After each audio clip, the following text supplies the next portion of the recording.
ஜூலை 30 புனித Peter கிறிசலோகோஸ். Italy நாட்டில் Imola பகுதியில் வாழ்ந்த இறைபக்தி நிறைந்த குடும்பத்தில் கிபி 380ஆம் ஆண்டு பிறந்தார் பீட்டர் கிறிசலோகோஸ்.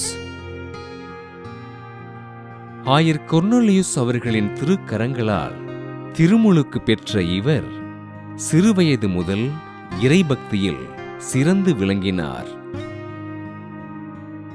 ஆயர் கொர்னேலியுஸ் அவர்களின் உதவியினால் கல்வி பயின்ற பீட்டர் தன்னை இறைவனுக்கு அர்ப்பணிக்க விரும்பி திருத்தொண்டராக அருட்பொழிவு பெற்றார். மறையுறையில் சிறந்து விளங்கிய திருத்தொண்டர் பீட்டர் கிபி 433ஆம் ஆண்டு திருத்தந்தை 3ஆம் சிக்ஸ்துவினால் ராவண்ணா மறைமாவட்ட ஆயராக உயர்த்தப்பட்டார்.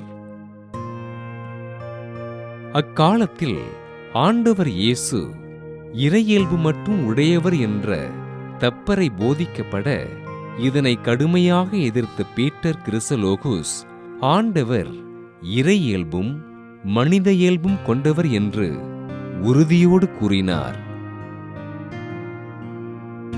திருத்தந்தை 1ஆம் சிங்கராயரின் ஆலோசகராக பணியாற்றிய பீட்டர் திருச்சபையின் கோட்பாடுகளை மக்களுக்கு புரியும்படியாக எடுத்துரைத்தார். ஆண்டவர் இயேசுவிடம் பக்தியோடு இருந்து தம் மறையுறையினால் மக்களை வசப்படுத்திய பீட்டர் கிறிசலோகோஸ் கிபி 450ஆம் ஆண்டு விண்ணகமடைந்தார். அக்காலத்தில் நிலவிய ஓரியல்பு கருத்துக்களை கடுமையாக மறுத்து ஆண்டவர் இயேசு இறையியல்பும் மனித இயல்பும் உடையவர் என்று நிரூபித்த ஆயர் பீட்டர் கிறிசலோகோஸினை திரு அவை புனிதராக உயர்த்தியது.